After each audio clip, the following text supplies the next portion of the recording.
And what's up sa inyo mga kasando? In this video, tayo ay maglalaro ulit ng Minecraft. Pero ngayon mga kaibigan, ako ay magiging isang magsasaka, no? And ngayon mga kaibigan, at dahil ako ay magiging isang magsasaka, wala akong ibang gagawin kung hindi magsasaka, no? Kasi mga kaibigan, bawal akong pumatay, bawal akong magmina, bawal akong magcraft ng sword at ng pickaxe. So ang pwede ko lang gawin dito ay mag-trade, magtanim, kumain syempre, at yun na yun. And meron nga din pala akong mga objectives bilang magsasaka mga kaibigan, ano? So una, kailangan kong gumawa ng bahay. Hindi yung dirt house lang, kailangan bahay talaga. And pangalawa, kailangan kong maka full armor. Kaso, bawal ang leather armor. And pangatlo mga kaibigan, kailangan kong kainin ang karne sa lahat ng mga hayop dito, ano? And panghuli mga kaibigan, kailangan meron akong 64 emeralds.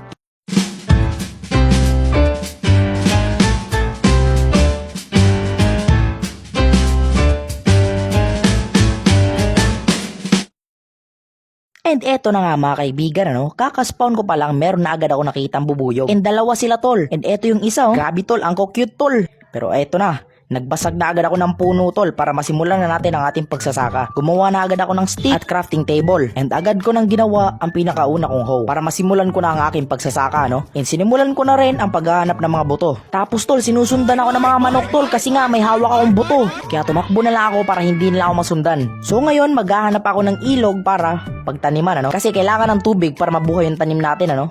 Habang ako'y papunta sa ilog, meron akong nakitang bahay sa di kalayuan, ano? And sa tingin ko, village to mga kaibigan. Kaya tumakbo na agad ako ng napakabilis tol.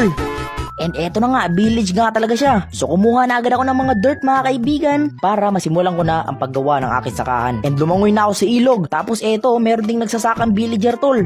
Kaya itatabi ko na lang yung sakahan ko sa sakahan niya, no? Tapos nilapag ko na ang aking mga buto para tumubo na yan tol. And kumuha na ulit ako ng kahoy kasi wala na akong kahoy, ano? And kailangan kong gumawa ng axe tol. At eto na tol, ang aking kahoy na palakol mga kaibigan. At gumawa na nga rin pala ako ng pala. At sinimulan ko na ang aking paghuhukay kasi papalawakin ko yung aking sakahan, ano? And habang ako'y naghuhukay, meron akong nakita sa di kalayuan, ano? At nung malapit na ako, nakita ko ng bubuyog. So meron palang bahay pukyutan dito tol. Kaya naisip ko na pwede tayong kumuha ng honey dito, ano? Para gawin natin pagkain. Kaya kumuha na agad ako ng mga buhangin para gagawin nating glass at makakagawa na tayo ng glass bottle. And nung meron na akong buhangin mga kaibigan, ay bumalik na agad ako sa village, ano? At hinanap ko yung bahay na merong furnace. Kaya inikot ko yung buong village mga kaibigan. So nagpaikot-ikot ako sa village tol, kaso hindi ko pa rin siya makita. Pero kalaunan ay nakita ko na rin sa wakas. And nilagay ko agad yung buhangin ko sa furnace. Kaso nga lang sa sobrang bobo ko, wala pa pala akong coal.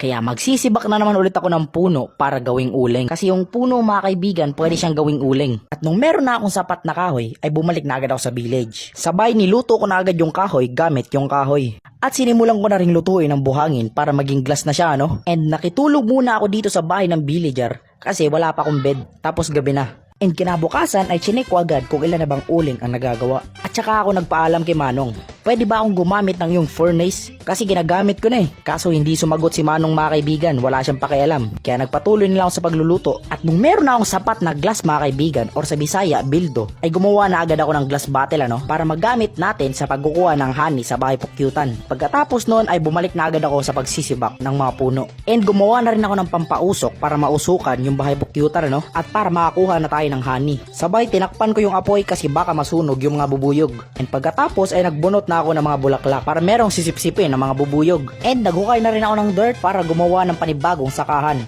Kasi yung luma kong sakahan ay iniwan ko na. So simula ngayon ay dito na tayo magsasaka.